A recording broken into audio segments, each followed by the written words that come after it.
I'm often reminded I am to remember others who paid a great sacrifice. War is a concept for me.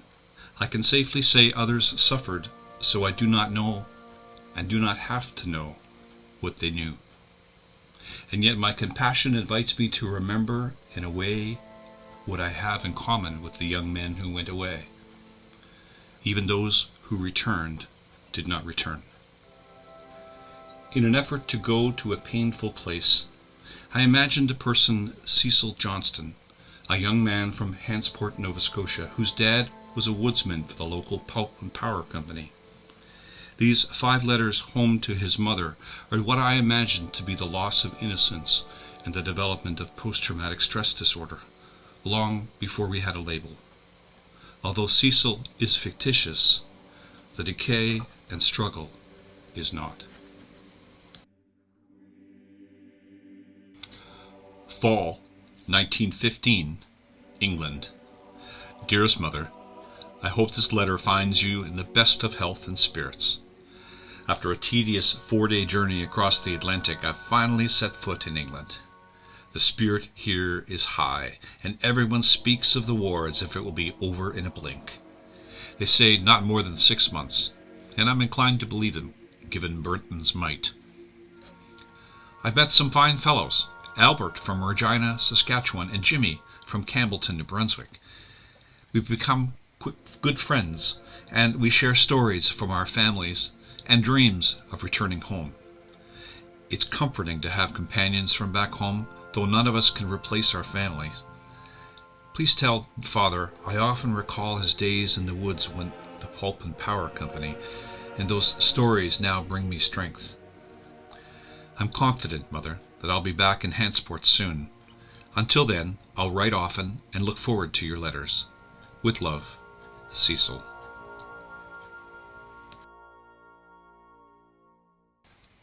Spring, 1916, Belgium. Dearest Mother, your letters are a balm to my soul, and I cherish each word you write. They travel far to reach me, sometimes arriving just after I've moved, but they always find their way. Albert has been assigned to France, while Jimmy and I are now in Ypres, Belgium. The expectation of action is palpable.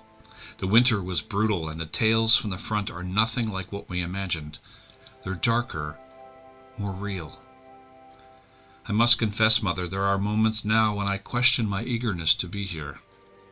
Britain was supposed to have secured a victory by now, but here we are, entrenched and waiting. It's confusing and daunting, but I am committed to doing my duty. I find solace in the memories of home and the smell of your apple pie, and sometimes I close my eyes and pretend I'm back in my room, safe and sound. I will stay strong and write as often as I can. With all of my love, Cecil. Summer, 1916, Ypres, Belgium. Dearest Mother, the conditions here are harsh beyond words. I suffer from trench foot. It feels as if my feet are rotting beneath me, a smell akin to death lingering always. The trenches are flooded and the rain seems endless, with no place for the water to drain. The noise, the constant bombardment has become a grim backdrop to our lives. Just the other day we lost Pete to a sniper's bullet. Pierre tried to aid him and was killed instantly. Their bodies lay there for days before we could carry them away to be buried. Mother, the inhumanity of it all is overwhelming. The rats, it's a horror I cannot put into words.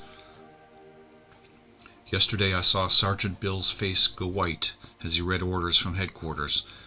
His anger was palpable, a reflection of the disconnect between those who plan wars and those of us who fight them.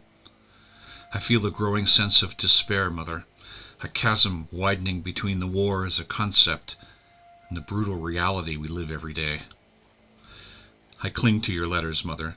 They are my only lifeline to a world that seems increasingly distant. With a heavy heart, your son, Cecil.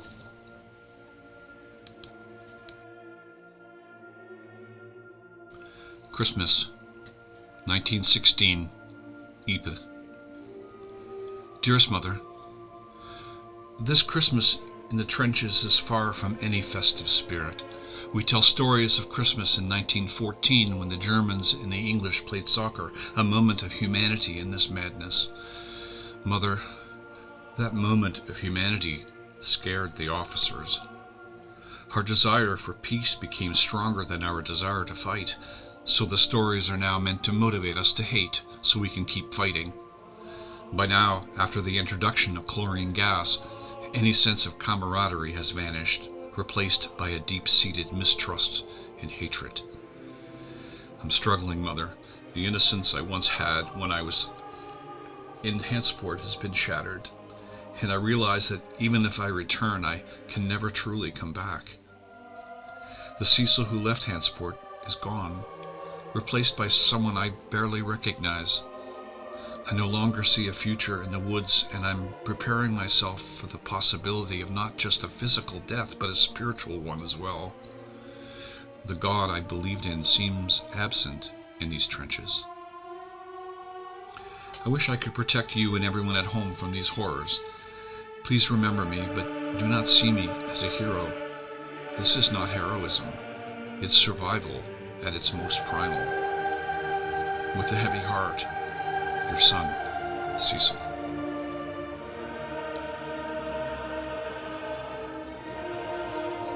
Easter, 1917, Ypres. Dearest Mother, Easter has come and there is no celebration here, only the lingering stench of despair. Jimmy lies next to me in the trench, silent for days. I talk to him, hoping for a response, but fearing the worst. His presence, even in silence, is a comfort against the isolation that claws at me. I pretend we talk, and I laugh at his jokes. Every day, Mother, I'm haunted by thoughts of ending my pain with a reckless charge into no man's land. Yet I resist, for you, for the memory of home, but I'm afraid, so very afraid, that even if my body survives, my soul is already lost. I write not to share this full extent of this horror, for I could not bear to darken your world with it. But know this, the young man who left Hantsport is no more. If I return, I will be a ghost of that boy, haunted and forever changed. Remember me, Mother, but not as a hero. Remember me as the boy who loved the forests of Hantsport, who left to serve but only found devastation. Hold on to that memory, for it is all I have left to give. With a love that endures, your son, Cecil.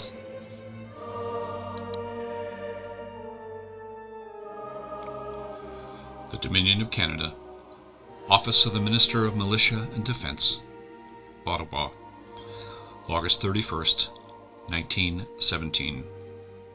Mr. and Mrs. Johnston, 312 Princeton Street, Hantsport, Nova Scotia, Canada.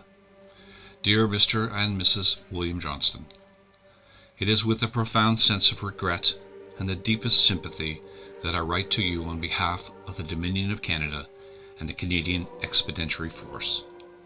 I must convey the sorrowful news of the passing of your son, Cecil Johnston, who bravely gave his life in service to his country at the Battle of Passchendaele on July 17, 1917. Private Johnston's courage and dedication to his duty were exemplary. He volunteered for the perilous role of a runner, a task which required immense bravery and resilience. His mission was to convey critical information between his unit and the command courier amidst the chaos of battle. This selfless act of valor played a crucial role in the communication process, which was vital for the coordination and success of our forces in that treacherous segment of the war. Tragically, while fulfilling his duty, and upon his return from delivering that crucial information, Private Johnston was fatally shot. His bravery and self-sacrifice have not gone unnoticed. They've contributed significantly to the efforts of his fellow soldiers in the face of overwhelming adversity. Private Johnston's commitment to his comrades and his country exemplifies the spirit of heroism and sacrifice that defines the finest qualities of our Canadian forces.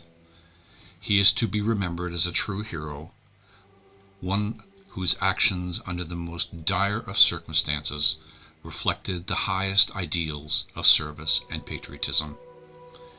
In recognition of the sacrifice, Private Johnston has been laid to rest with full military honors alongside 19 of his comrades at the Ypres Reservoir Cemetery in Ypres, Belgium.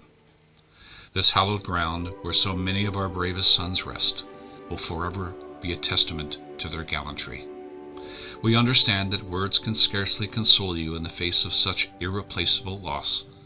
However, please know that the grateful nation joins you in mourning the passing of a courageous soldier and a cherished son. Private Johnston's legacy will endure the annals of our military history, and in the heart of a nation forever indebted to his sacrifice. In your time of grief, please accept the heartfelt condolences of a grateful nation and the assurance of the deepest sympathy. Yours sincerely, signed Captain Rodney Chambers, on behalf of Albert Edward Kemp, Minister of Militia and Defense.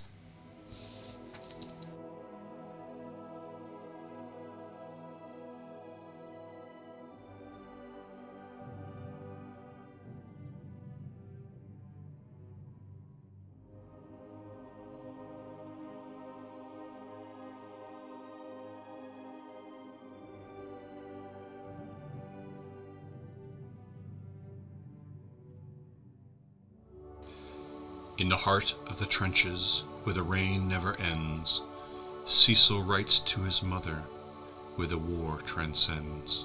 Trench foot, he says, a rotting, rentless plight, in the bowels of the earth far removed from the light.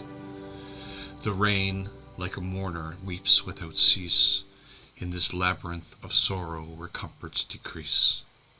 The thunder of bombs, a constant grim score, background to a scene of unfathomable gore. Pete, he fell quickly to a sniper's cold lead. Pierre rushed to his side, and now they're both dead. Their bodies, like relics, in the mud did remain, before we could bury them in this theatre of pain. The rats, they dance macabre in this theatre of war, so horror, so deep, it cuts to the core. Sergeant Bill's face a ghostly pale hue as he read the orders of a narrative anew. War, they plan it in rooms so stark and so clean, but here in the mud the truth is obscene. The disconnect vast between their plans and our hell, in this wasteland of fury where we unwillingly dwell. His only solace the letters from home, in the chaos of war where his thoughts freely roam. To his mother he clings through the ink and the tear. The words, a lifeline in this landscape of fear. One might sing of this tragedy in the voice low and grave, of young Cecil's plight in the world of the brave, each line a testament to the pain and the strife, a haunting melody of a soldier's life, where the world is a shadow and hope seems to lie. In the trenches they wait, prepared to die. Yet in the words to his mother a flicker of light, a testament of love in the darkest of night.